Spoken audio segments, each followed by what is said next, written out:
Question number 7 हम लिख रहे हैं क्योंकि ये आज का हमारा टॉपिक भी है। 7 नंबर जो बनाना है ना, ये आज का टॉपिक है। हम कहते कोशिश करना पूरा सवाल हमको लिखने दो। यदि बिंदु P तथा बिंदु Q का निर्देशांक दिया है 3-4 को मिलाने वाला रेखाखंड मूल बिंदु पर समद्विभाजित होता है तो P के निर्देशांक ज्ञात करो। सवाल उसी फॉर्मूले से मिलता जुलता है। समद्विभाजित होना यानी दो बराबर भागों में बांटा जाना। एक रेखाखंड है, एक है P, दूसरा है Q, दोनों छोर का नाम हो गया रेखाखंड P तथा Q को मिलाने वाला जो ये रेखाखंड है वो समद्विभाजित हो रहा है। कहां समद्विभाजित हो रहा है? मूल बिंदु पर। यदि बिंदु P तथा बिंदु Q को मिलाने वाला रेखाखंड यानी रेखाखंड PQ मूल बिंदु पर समद्विभाजित होता है, यानी वो जो अक्ष होता था x और y, वो एक दूसरे को जहां काटता है वो कहलाता है और मूल बिंदु, और उसी मूल बिंदु पर ये रेखाखंड PQ जो है समद्विभाजित हो जा रहा है। मान लो इधर P है, इधर Q है और बीच में इसके मूल बिंदु पर गया है। तो बीच में मूल बिंदु पर गया है तो चलो मूल बिंदु को बीच में ले लेते हैं और मूल बिंदु को दर्शाते हैं हम O से, ओरिजिन। तो ओरिजिन का निर्देशांक होता है 0 0। एक्स वाई लेने की जरूरत ही नहीं है।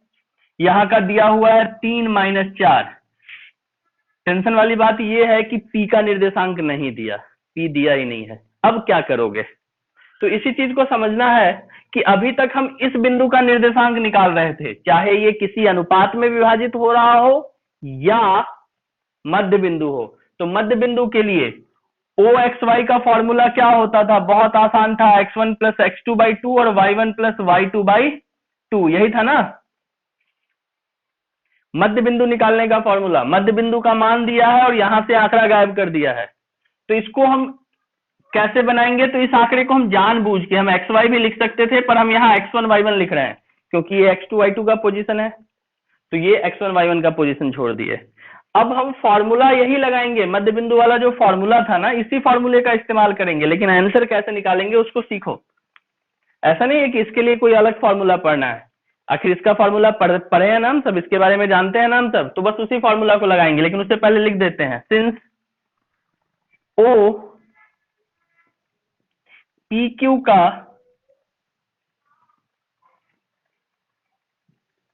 का मध्य बिंदु है। ये जो O है वो PQ का मध्य बिंदु है और मध्य बिंदु के लिए फॉर्मूला याद होगा। OXY का फॉर्मूला था x1 + x2/2 y1 + y2/2, यही था ना फॉर्मूला। अब O तक तो ठीक है, इस XY का वैल्यू तुमको मालूम है, वो वैल्यू है 0 0। तो यहां अब लिखना पड़ेगा। नहीं दिया होता था हम XY रखते थे, दे दिया है मतलब हम O के बगल में XY नहीं, अब 0 0 लिखेंगे। और इस तरफ x1 के बदले x1 ही छोड़ेंगे क्योंकि इसका वैल्यू मालूम नहीं, और x2 है 3/2। y1 का वैल्यू पता करो, नहीं मालूम।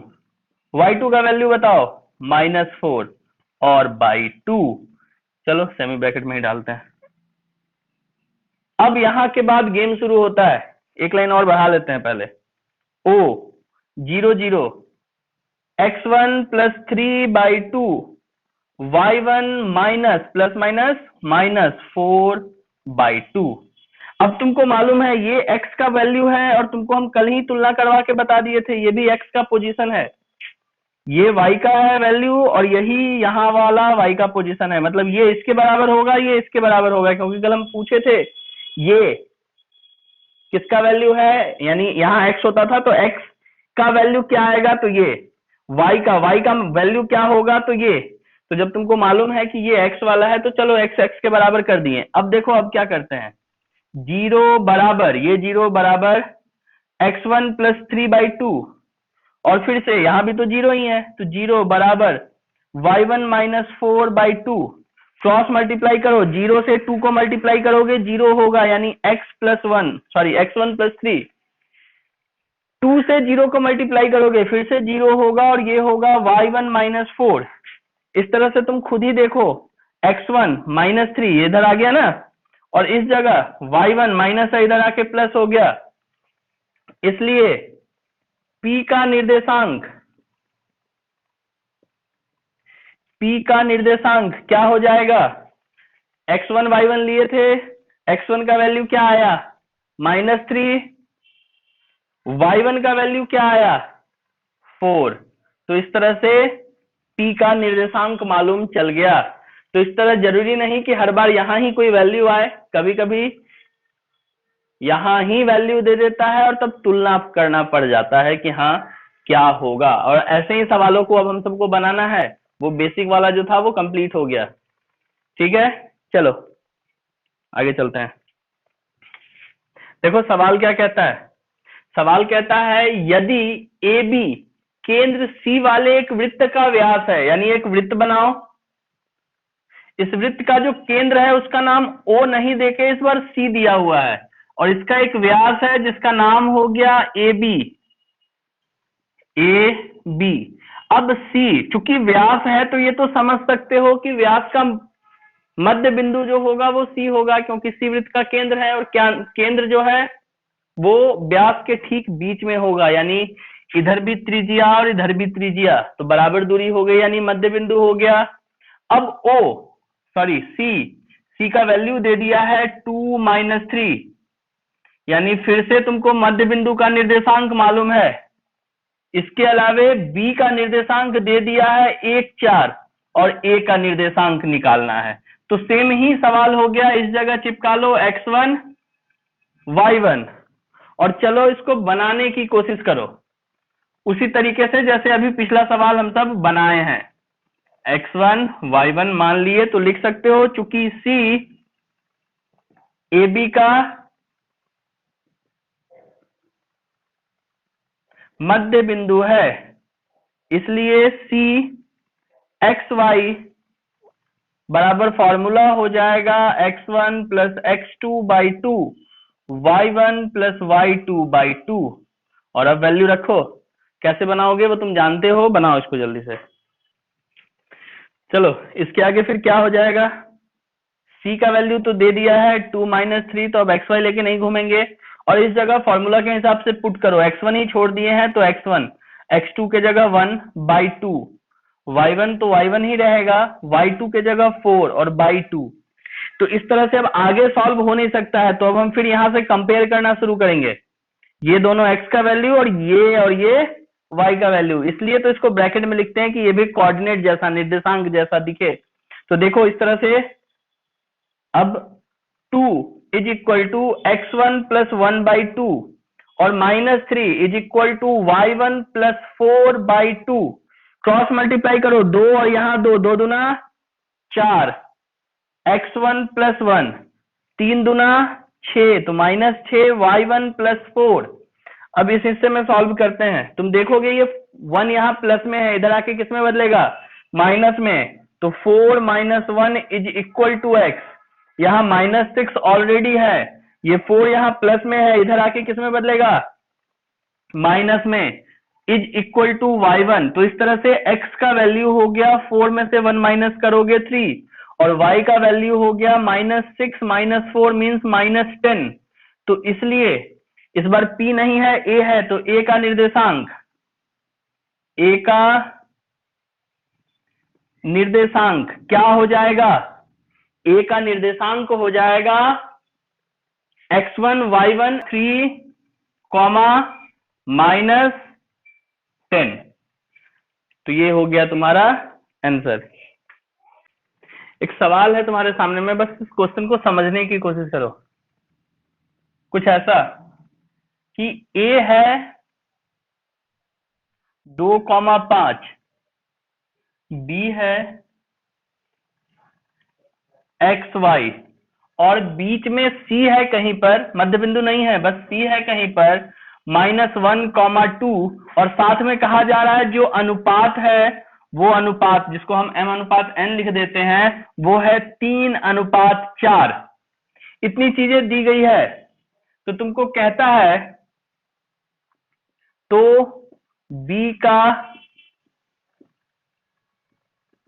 निर्देशांक ज्ञात करें। देखो सवाल हम लंबा नहीं लिखे, सीधा सीधा हम डायग्राम से तुमको समझा दिए कि यदि ए बी और सी कुछ इस तरह से हो जिसमें सी ए बी के बीच में कहीं स्थित हो, अनुपात हो 3:4, मध्य बिंदु तो नहीं है, ये तो समझ गए अनुपात से, और इस बार ये दे दिया है, ये गायब कर दिया, अब कहता है इसका वैल्यू निकालो। तो क्या इसको बना लोगे तुम सब? अगर बन जाएगा तो बोलो, नहीं तो इसको हम बनाते हैं। बस फॉर्मूला इस बार मध्य बिंदु नहीं लगेगा, वो m वाला लगेगा, mx2 plus nx1 by m plus n। अरे विभाजन सूत्र लगेगा, विभाजन सूत्र का अधूरा वाला पढ़ रहे थे ना अभी हम सब। इसमें वो वाला सूत्र लगेगा कि लिखेंगे तो हम क्या, cxy पर फॉर्मूला बनेगा mx2 plus nx1 by m plus n। देखो इसको बनाने के लिए हमको लगाना होगा विभाजन सूत्र, क्योंकि c ab के बीच में तो है लेकिन ठीक बीच में नहीं है, ये अनुपात है 3:4। तो 3:4 अगर अनुपात दे दिया तो विभाजन सूत्र लगाना होगा। अब विभाजन सूत्र लगाने के बाद इस जगह हम xy लेके नहीं चल सकते, क्योंकि xy का वैल्यू दिया हुआ है -1,2। और इस तरफ तुम देखो m के बजाय 3 और x2 के जगह हम यहां से उठाएंगे। देखो पिछला सवाल बनाए थे उसमें ये जगह खाली था, हम यहाँ x1 y1 लिख दिए थे, ये खाली होता तो x2 y2 लिखते, पर इस बार सवाल में पहले ही xy दे दिया है तो हम xy ही लेके चलेंगे, x2 y2 का इस्तेमाल नहीं कर सकते। तो x2 के जगह x लिखना होगा, n के जगह पर 4 और x1 के जगह पर 2 और बटा m प्लस n यानी 3 प्लस 4। इस जगह m के जगह हम क्या ले लेंगे, इस जगह m के जगह 3 और y2 के जगह फिर से y, n के जगह 4 और y1 के जगह पर 5 बाई 3 प्लस 4। तो इस तरह से c -1,2 और यहां हो गया 3x प्लस 8 बाई 7 और ये हो गया 3y प्लस 20 बाई 7। अब यहाँ के बाद तो तुमको मालूम है तुम इसको सॉल्व नहीं कर सकते हो, तो शुरू करेंगे हम यहाँ से कंपेयर करना, this is equal to this and this is equal to this. तो ये हो गया, चाहो तो लिख दो यहाँ अब, -1 is equal to 3x plus 8 by 7। 7 इस तरफ आएगा तो माइनस हो जाएगा, यानी minus plus minus minus multiply हुआ, 7 1 जा 7 और इधर रह गया तुम्हारा 3x प्लस 8। ठीक वही बात 2 is equal to 3y plus 20 by 7, ये 7 इधर आएगा तो मल्टीप्लाई होगा, 7 दूना 14, 3y प्लस 20। तो इस तरह से दो लीनियर इक्वेशन तैयार हो रहा है। दोनों को सॉल्व करके x और y का वैल्यू निकाल लो। x और y का वैल्यू -7, ये 8 प्लस में है, इधर आके किस में बदलेगा, माइनस में, इज इक्वल टू 3x, जगह का दिक्कत है बर्दाश्त करना, 14 -20, चूंकि ये प्लस में है इधर आके माइनस में बदलेगा, इज इक्वल टू 3y। अब थोड़ा सा सीधा करके लिखते हैं, 3x is equal to 8 7 15 -15, 3y is equal to 14 में से 20 माइनस करोगे -6 दिख रहा होगा, x is equal to -15 by 3 and यहाँ y is equal to -6 by 3, 3 5 जा 15, 3 2 जा 6, x is equal to -5 and y is equal to -2।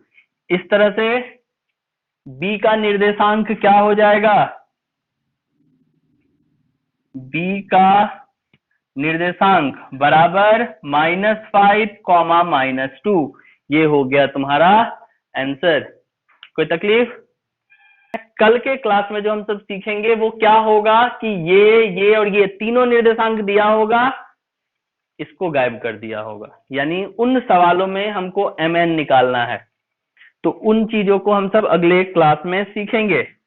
और हाँ, एक और बात, अगर तुम किसी किताब में इस तरह के क्वेश्चंस का सॉल्यूशन देखते हो तो किताब कुछ अलग ही काम करेगा, वो एक नया तरह से फॉर्मूला लिखना शुरू कर देता है जब ऐसे सवाल उनके सामने आते हैं। वो लिखता है x इज इक्वल टू ये, बना लिया, x का वैल्यू निकाल लिया, फिर लिखेगा y इज इक्वल टू ये और तब फिर बनाता है। कंफ्यूजन क्या हो जाता है कि कैसे यूज कर रहा है, कब यूज कर रहा है, कभी कभी बच्चे उलझ जाते हैं। तो अपने लिए ये तरीका बेहतर है कि जो इस्तेमाल कर रहे थे वही इस्तेमाल कर रहे हैं, जो वैल्यू गायब होगा उस जगह एक्स वाई रख देंगे और जिस जगह दे देगा उस जगह तो हमको रखना ही होगा। ठीक है ना? तो हम सब ऐसे ही बनाएंगे, किताब के तरीके के पीछे नहीं जाएंगे। उम्मीद है समझ में आ गया होगा।